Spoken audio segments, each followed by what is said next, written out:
I am Mahesh Padhan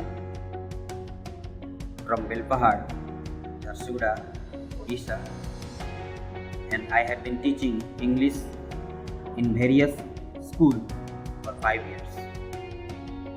Generally, I take English classes of grade 9 and 10.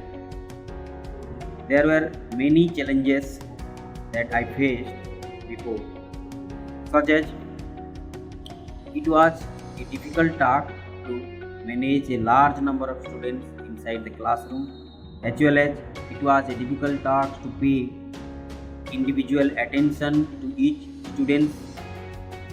But after the installation of ReadToMe app,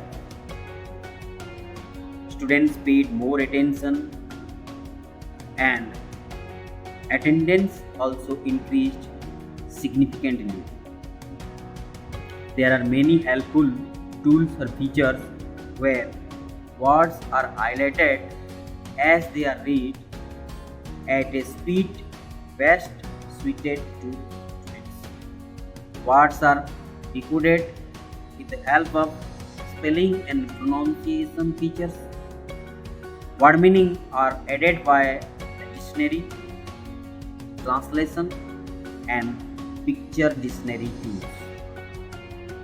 So, I recommend this app to be installed in every school for a greater benefit of the students. So, I really thank OSEPA as well as District Education Office for implementation of this ReadToMe app in the school.